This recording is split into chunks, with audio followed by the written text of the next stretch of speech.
প্রেমের জোয়ারে ভাসাবে দোহারে।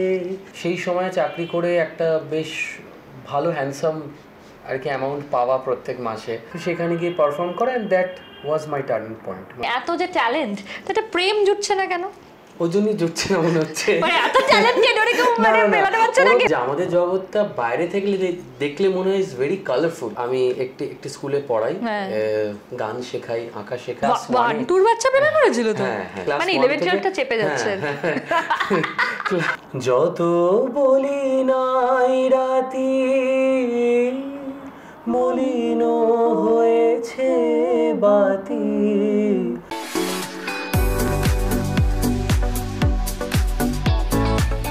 নমস্কার, হাইফাই আড্ডায় আরেকটা নতুন এপিসোডে আমি রাই আপনাদের সঙ্গে হাজির। ফেসবুকে আপনাদের রিকোয়েস্ট আমি দেখেছি যে যেহেতু 8 তারিখ রবীন্দ্র জয়ন্তী গিয়েছে, যে রবি ঠাকুরের গান গায় বা রবীন্দ্র চর্চা যার আছে এমন কোনো শিল্পীকে যদি বেছে আজকের দিনটা আনতে পারি, তাই সেই মানে বাছাই করার পর্বটার পরে মনে করলাম যে এমন কাউকে নিয়ে আসি যে আপনাদের সবার ভীষণ প্রিয়। কারণ এই কারণেই বলবো সবার ভীষণ প্রিয়, কারণ সে আমার মায়ের ভীষণ প্রিয়। আর ওই যে একটা কথা আছে না, আমার মা সব জানে, মার কখনো কিছু ভুল হতে পারে না। তাই অরিত্র নিশ্চয়ই সবার প্রিয়। কেমন আছো? খুব ভালো আছি, তুমি কেমন আছো? আমি ভালো আছি। অরিত্র, বেশিক্ষণ তো টানতে পারবো না, তুমিটা ইন্টারভিউতে প্রবলেম হবে, তো ওই জন্য আমরা তুইতেই থাকি। এবং হ্যাঁ, তুই নিজেও জানিস যে তুই আমার মার ভীষণ ফেভারিট ছিলি, এবং ওই জন্য আমার মনে হলো যে অরিত্রর গান, রবি ঠাকুরের গান হোক বা যে কোনো গান, অরিত্র ভীষণ ভালো গায়। মানে সবচেয়ে ভালো লাগছে যে আজকে দিনের জন্য আমাকে ইনভাইট করা, এটার জন্য অবভিয়াসলি অনেক ধন্যবাদ। কারণ রবীন্দ্রসঙ্গীত এমন একটি সাবজেক্ট বা এমন একটি ম্যাসিভ সাবজেক্ট যেটা এক্সপ্রেস করার ধরন সবার কিন্তু আলাদা থাকে। তো সেখানে আমার হঠাৎ করেই লাস্ট ইয়ার খেয়াল হলো যে আমি মোস্ট ইম্পর্টেন্টলি আধুনিক গান খুব বেশি গাওয়া হয় যেহেতু মানুষ শুনতে চায়। তো সেখান থেকে দাঁড়িয়ে আমি ভাবলাম যে আমি একটু রবীন্দ্রসঙ্গীতটা শিখতে চাই, একটু জানতে চাই। আচ্ছা, তার জন্য আমি লাস্ট ইয়ার ভর্তি হলাম আর কি রবীন্দ্র ভারতী ইউনিভার্সিটিতে, একটু মাস্টার্স করছি রবীন্দ্রসঙ্গীত। তো হঠাৎ করে ইচ্ছে হলো, এবং যখন প্রথম দিন গেলাম তখন আমার একটা অদ্ভুত একটা আইডিয়া হলো যে বাবা আমি কি পারবো, এত কঠিন। আমি সঙ্গেই ভাবলাম যে this is not my cup of tea, মানে দিস এ ম্যাসিভ থিং, এটা আমার জন্য মনে হয় না আমি পারবো আর কি করতে। কিন্তু যত দিন গেল, যত এই সাবজেক্টটা নিয়ে পড়াশোনা করতে শুরু করলাম, যত গভীরে ঢুকলাম, তত ভালো লাগাটা শুরু হতে থাকলো। এবং এমন একটি জায়গায় এখন আছি যেখানে অসম্ভব ভালো লাগছে, মানে এই সাবজেক্টটা নিয়ে পড়াশোনা করতে পেরে। এবং এই সময় যেখানে ধরো যে এত বছর হয়ে গেছে আর কি পড়াশোনা ছেড়ে এসছি, তো সেখানে আবার নতুন করে পড়াশোনাটা শুরু করা ওয়াজ রিয়েলি ভেরি টাফ। এখনও খুব কঠিন, কেননা থিওরি প্রচুর থাকে, শুধুমাত্র গান নয়, প্র্যাকটিক্যাল নয়। কিন্তু অসম্ভব ভালো লাগছে জানতে পেরে, এমন একটি মহান মানুষ, তার সম্বন্ধে জানতে পারছি, শিখতে পারছি, তার এমন কিছু কম্পোজিশন বা এমন কিছু লেখা পড়তে পারছি। তাই এটার জন্য আমি নিজেকে অনেক সৌভাগ্যবান মনে করি। আচ্ছা, তো শুরুতে একটু গানে শুরু করি, কোনো একটা গান। হ্যাঁ চলো। যখন কোনো শিল্পীকে গান প্রথমেই রিকোয়েস্ট করি, তাকে তো নিজের রিকোয়েস্টটা বলা যায় না, তার উপরে ছেড়ে দিতে হয়। তো ওই জন্য আমি ওর উপরে ছেড়ে দিয়েছিলাম, কিন্তু এটা যে এতটা মিলে যাবে আমি ঠিক বুঝতে পারিনি। এটা রবীন্দ্রনাথ আসলে মিলিয়ে দেয়, ভাবনাগুলোকে মিলিয়ে দেয়। এটাই জাস্ট বলতে যাচ্ছিলাম যে ওনার ভাবনা চিন্তা আমাদের সকলের সঙ্গে এত বেশি মেলে, এত বেশি আমরা আর কি বুঝতে পারি বা রিলেট করতে পারি আমাদের মতো করে। অবভিয়াসলি মানে আমি 10 বছর বা 15 বছর বয়সে যে আমার উপলব্ধিটা ছিল, সেটা এখন একটু হয়তো ইনক্রিজ করেছে, আগামী দিনে আরো বাড়বে, আরো অনেক বছর পর আরো হয়তো অনেকটা বাড়বে এইভাবে। আচ্ছা অরিত্র, যেহেতু এটা হাইফাই আড্ডা, কিন্তু তোমাকে নিয়েও একটু প্রশ্ন রয়েছে। সো আমাকে যদি, আমি খুব ভুল না করলে তুমি তো আইটি তে চাকরি করতে, তো সেইটাকে ছেড়ে দেওয়া মানে definitely it was a huge decision. So সেটা এখন কি কখনো গিয়ে আফসোস হয়? বিকজ আমরা যেটা জানি, আমরা আর্টিস্ট, তো আমাদের একটা সবসময় একটা অনিশ্চয়তা থাকে। প্রত্যেকটা মাসে যেটা আমি টার্গেট করছি সেটাই যে আমার কাছে আসবে সেটা কিন্তু নয়, এবং সেটা বাইরে থেকে গ্লিটন গ্ল্যামে হয়তো বোঝা যায় না, কিন্তু অ্যাকচুয়ালি আমরা সবাই স্ট্রাগল করি। তো কিন্তু আইটিতে যারা চাকরি করে তাদের স্ট্রাগলটা তো একটু হলেও কম, একটা মাস মাইনের ব্যাপার রয়েছে। তো সেটা কি ডিফিকাল্ট ছিল ডিসিশনটা? হ্যাঁ, ইট ওয়াজ ভেরি টাফ। কেননা ধরো সেই সময় চাকরি করে একটা বেশ ভালো হ্যান্ডসাম আর কি অ্যামাউন্ট পাওয়া প্রত্যেক মাসে, তো ওটা প্রত্যেকের জীবনে ওটা একটা অন্যরকম স্ট্রাগল থাকে যে ওই জায়গায় আমি ঢুকবো, ঢুকে একটা চাকরি করব এবং রোজগার করব। অ্যাবসলিউটলি। কিন্তু আমি দেখছিলাম যেহেতু আমি আমার একদম ছোট বয়স থেকে আমি গান বাজনার সঙ্গেই আছি, তো সেখানে আমি দেখছিলাম যে ওখানে টাইমের তো কোনো ঠিক নেই। আমি সকাল 8টায় বেরোতাম, আবার ফিরতাম হয়তো 8টা সাড়ে 8টায়, এসে রাত্রিরে যারা ক্লায়েন্ট ছিল বাইরের সেখানে আবার কাজ করতে আর কি বসতে হতো। তো সুতরাং ছুটি বা অফ বলে কিছু ছিল না। তো সেখানে 6-7 মাস চাকরি করার পর আমার মনে হয় যে এটা আমার জন্য নয়। তো আমি তারপরে এটা ছেড়ে, ইট ওয়াজ আ ভেরি বোল্ড ডিসিশন আমি বলবো, এবং বাড়ির সেই সাপোর্টটা আমি সবসময় পেয়েছি যে এরকম মধ্যবিত্ত ঘরে থেকে যে এরকম একটি ভালো টাকার চাকরি, এরকম ভালো কোম্পানির চাকরি ছেড়ে দেওয়া, সেটাও গানের জন্য, সেটা ওয়াজ ভেরি টাফ, কিন্তু আমি সেই সাপোর্টটা 100% পেয়েছি। তারপরে গভর্নমেন্ট সার্ভিসের জন্য আর কি প্রিপারেশন নেওয়া, আর কি নানান জায়গায় পড়াশোনা করা, গ্রুপ স্টাডি করা, যাই বলো, করার পরে হঠাৎ একদিনে একটি রিয়েলিটি শো থেকে একটি অপরচুনিটি, মানে অন স্ক্রিন আমি দেখতে পাই যে এরকম অডিশন চলছে, ইন্টারেস্টেড পিপল ক্যান কাম। তো সেখানে আমি যাই, এবং মা বাবার খুব ইচ্ছে ছিল যে আমাকে, প্রত্যেকেরই থাকে যে এরকম একটি বড় মঞ্চে তার সন্তানকে দেখবে, সে যতদূরই যাক, কিন্তু তার সন্তানকে দেখবে, সে যেহেতু এত বছর ধরে গান বাজনা করছে, শিখছে, কীরকম গায় কি না গায় সেটা তো অনেক পরের কথা আর কি, কিন্তু তাকে দেখবে এত বড় একটি মঞ্চে, তো সেখানে গিয়ে পারফর্ম করে, and that was my turning point. মানে সেখান থেকে এত ভালোবাসা পেয়েছি, এবং সেটার জন্য আজকে এখানে আমি এসেছি, আজকে তোমার সঙ্গে আড্ডা মারছি, গল্প করছি, আপনারা সবাই দেখছেন, পুরোটাই কিন্তু সঙ্গীতের জন্য। অবশ্যই তাই। এবং আজকে মানে খুব কনসিয়াস ডিসিশন আমার যে ওকে আমি অন্য কোনো গান গাইতে বলতে পারবো না, কারণ আদারওয়াইজ আমার অনেক গান মনে পড়ছে, বিশেষ করে ওর গলায় আধুনিক বাংলা গান তো ভীষণ ভালো লাগে, মান্নাদের গান, শ্যামল মিত্রর গান, তো সেগুলো আজকে বলতে পারছি না। রবি ঠাকুরের প্রসঙ্গে রয়েছি, যেহেতু আমি রেডিওতে কাজ করি, রবি ঠাকুর মানে আমি তো বলবো যে আমার নিত্যদিনের সঙ্গী, প্রত্যেকটা দিন আমি মনে করি যে আমার কাছে রবীন্দ্র জয়ন্তী। একটা জায়গায় পড়ছিলাম অরিত্র, যে রবীন্দ্রনাথ ভীষণ কলম ভালোবাসতেন, পেন, এবং সেটা দেশ বিদেশের মানুষজনও জানতেন যে উনি ভীষণ পেন ভালোবাসতেন, এবং ওনার একজন অনুরাগী জার্মানি থেকে ওনাকে একটা ফাউন্টেন পেন দিয়েছিল। তো সেই পেনটায় টানা 15 মিনিট কবি লিখেছিলেন, এবং তারপর একটু ঘরের বাইরে গিয়েছিলেন, তো ফিরে এসে পেনটা উনি আর দেখতে পাচ্ছিলেন না, এবং উনি, প্রতিমা দেবী, বাড়িতে কেউ বাকি নেই যে ওই পেনটা খোঁজার থেকে আর কি অবগত পেয়েছেন। এবং ওনার একজন পরিচারক বনমালী, সে একটি কাজে বোলপুরে গিয়েছিল, সে যতক্ষণ না এসে পেনটা খুঁজছে, সবাই বাড়িতে ওয়েট করছে, মানে যে কজন বাড়িতে আছে প্রত্যেককে পেনটা খুঁজতে হবে আর কি। এবং তাই জন্য ওই রবীন্দ্রনাথ ঠাকুর এবং শান্তিনিকেতনের গল্প যে বইটা, সেখান থেকে আমি পড়লাম এই পিসটা, এবং পিসটার উপর লেখা হারিয়ে পাওয়া, মানে ওই যে পারফেকশন, যে আমরা অনেক সময় ভাবি না যে কিছু একটা খুঁজে পাচ্ছি না, ঠিক আছে থাক, পাবো না, কিন্তু ওই যে আমি অ্যাজ এন অ্যাঙ্কার অনেক সময় আমরা ইন্টারভিউ নিতে গেলে ডেট দিচ্ছে না, অন্য একজনকে খুঁজছি, কিন্তু না, ওই যে তাকেই ডেটটা যদি নেওয়া যায়, তার সাথে যদি একটু অ্যাডজাস্ট করা যায়, এই শেখার বিষয়টা, যে অরিত্র যে ইগনোর করে আমাকে মাঝে মধ্যে, আমি ভাবি যে ইগনোর করছে, থাক আরেকজনকে নেব, কিন্তু না, যতক্ষণ না ফোনটা ধরবে চেষ্টাটা আমাকে কিন্তু চালিয়ে যেতে হবে। একদম একদম বাজে কথা। রাই মানে আমার অনেক বছরের বন্ধু, তাই জন্য অরিত্র খুব ভালো বন্ধু আমার, ছুটিটা আমাদের চলে। অরিত্রর বিষয়ে একটা কথা আজকে আমি বলবো, সেটা পরে, আগে গানে আবার যাই। অরিত্র একটা রোমান্টিক গান গাতো, একদম প্রেমে উড়ে যাবো আর কি।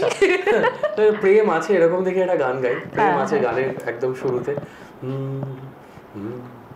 প্রেমের জোয়ারে ভাসাবে দোহারে, বাঁধন খুলে দাও দাও দাও দাও, প্রেমের জোয়ারে ভাসাবে দোহারে, বাঁধন খুলে দাও দাও দাও দাও, ভুলিব ভাবনা পিছনে যাব না, পাল তুলে দাও দাও দাও দাও, প্রবল পবনে তরঙ্গ তুলিল, হৃদয় দুলিল দুলিল দুলিল, প্রবল পবনে তরঙ্গ তুলিল, হৃদয় দুলিল দুলিল দুলিল, পাগল হে নাবিক ভুলাও দিক বিদিক, পাগল হে নাবিক ভুলাও দিক বিদিক, পাল তুলে দাও দাও দাও দাও, প্রেমের জোয়ারে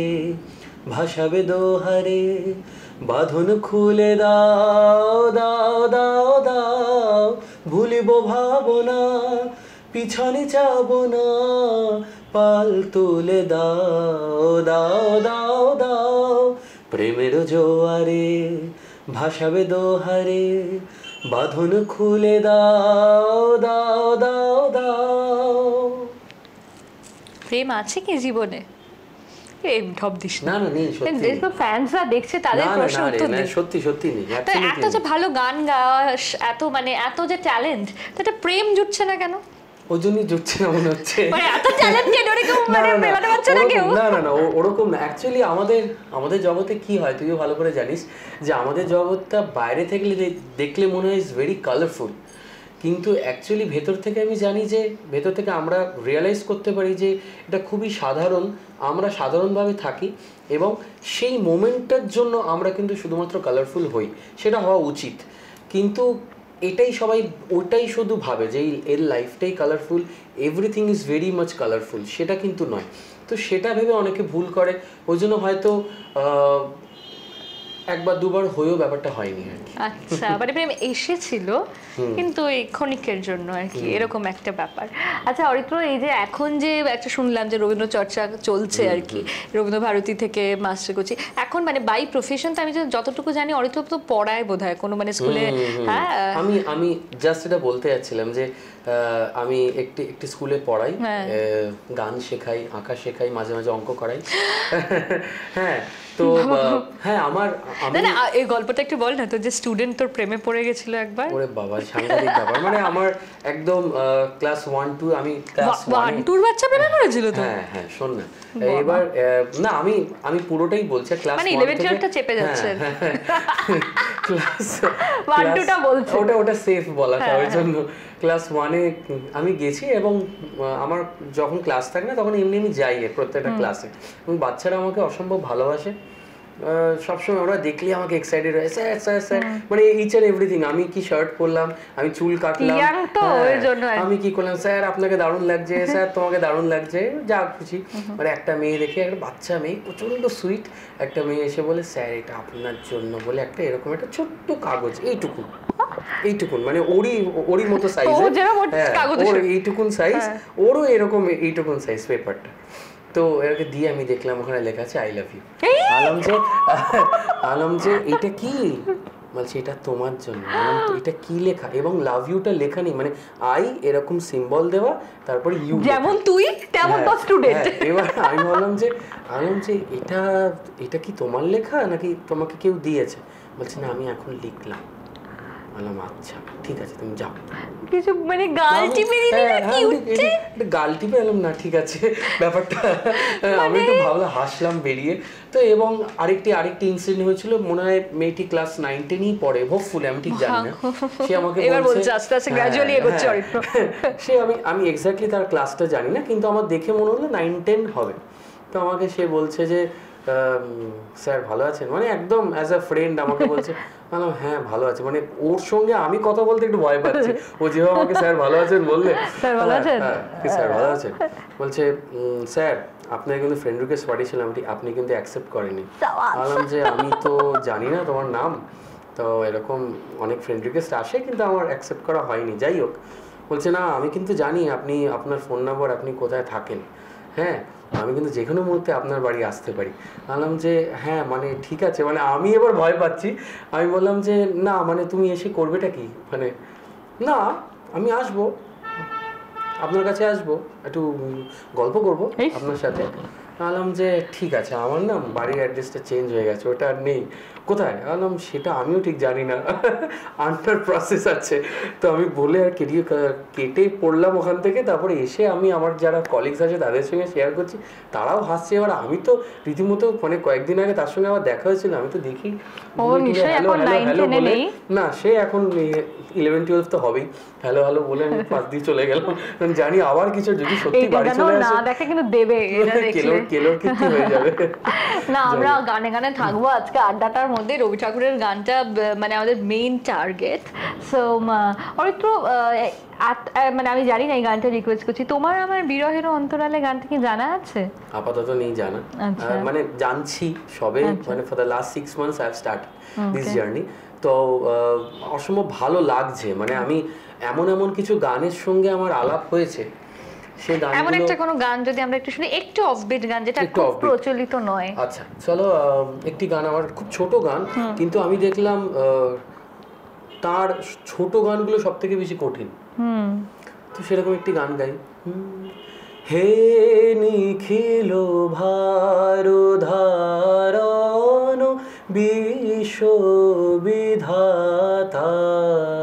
হে বলদাতা মহাকাল রথ সারথি, নিখিল ভারধারণ বিশ্ববিধাতা,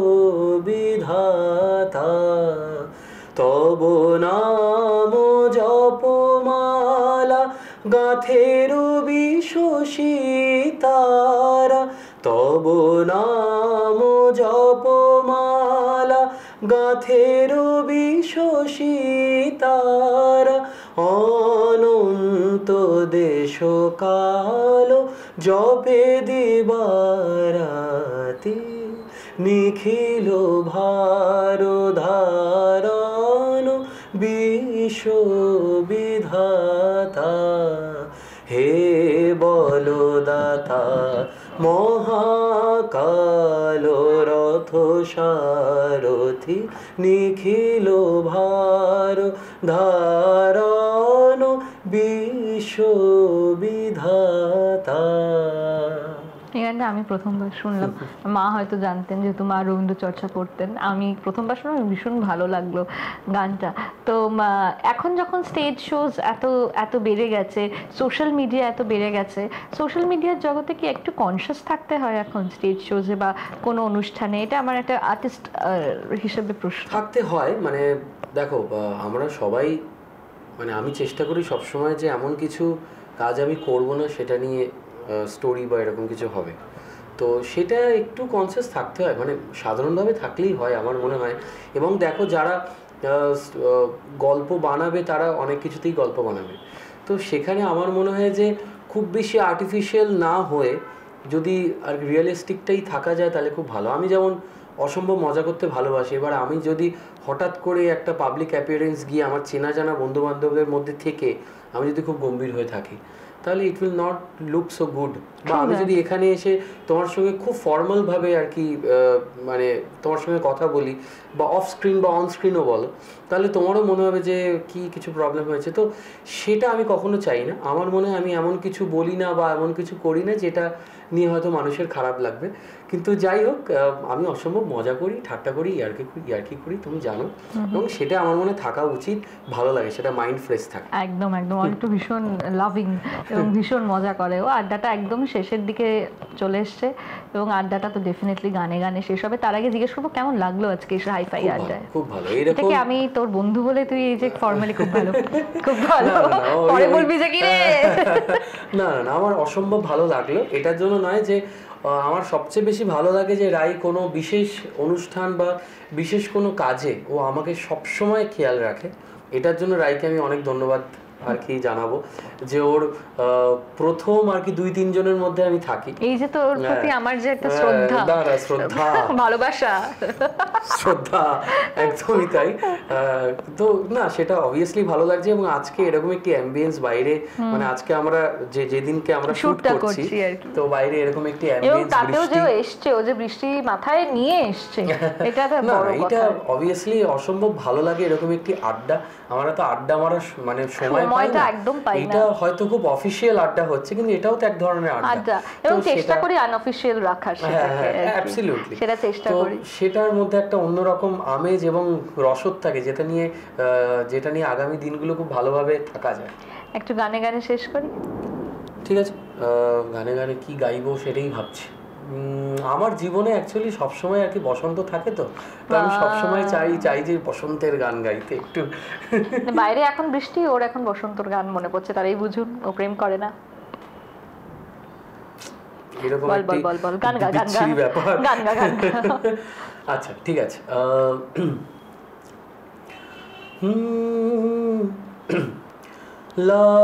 লাবণ্যে পূর্ণ প্রাণ প্রাণেশ হে, একি লাবণ্যে পূর্ণ প্রাণ প্রাণেশ হে, আনন্দ বসন্ত সমাগমে, একি লাবণ্যে পূর্ণ প্রাণ প্রাণেশ হে, বিকশিত প্রীতি কুসুম হে, আনন্দ বসন্ত সমাগমে, বিকশিত প্রীতি কুসুম হে,